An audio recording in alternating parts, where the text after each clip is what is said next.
Méditation du 24 mai, Théocène. Mais nous attendons, selon sa promesse, de nouveaux cieux et une nouvelle terre où la justice habitera. 2 Pierre 3, verset 13. Nous sommes entrés dans une nouvelle ère géologique que les scientifiques appellent Anthropocène. C'est l'ère où l'impact humain sur ce monde est d'une telle ampleur qu'il modifie tout. L'atmosphère s'est altérée avec l'émission de gaz. Les nappes phréatiques sont polluées. Les grandes zones vertes de la Terre subissent de la déforestation. Le réchauffement global est de plus en plus patent et néfaste. De plus, une extinction massive se met en marche sur la planète. Dans les seules 500 dernières années, 322 espèces se sont éteintes. Les effets de l'égoïsme humain affectent le monde de manière exponentielle. Dans les pays les plus riches, on jette près de 50% de la nourriture. Selon l'ONG Mains Unies, autour de 1,3 milliard de personnes vivent avec moins d'$1 par jour. La mortalité infantile atteint 6 millions d'enfants, dont 5 millions meurent de dénutrition. Un rapport de l'OMS de 2003 sur la violence indique que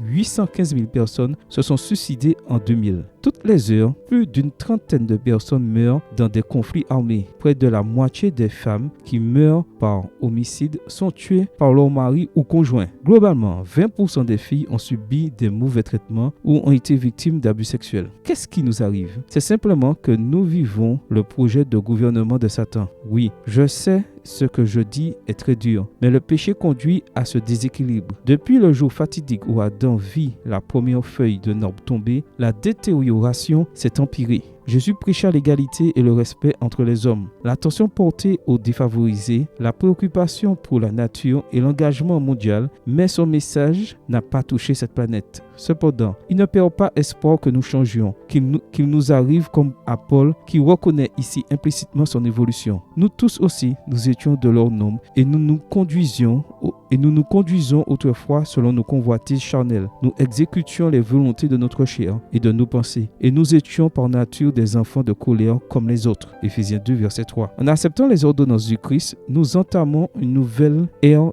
géologique, l'ère de Dieu. Le Théocène. La Bible appelle le royaume des cieux, qui naît dans les cœurs et s'étend jusque dans l'éternité. Dieu nous promet de nouveaux cieux et une nouvelle terre, des cieux et une terre remplie de créatures, de végétation et de personnes en harmonie, des cieux et une terre sans péché, des cieux et une terre qui commence aujourd'hui en toi. Amen. Bonne journée à toi et que le Seigneur te bénisse.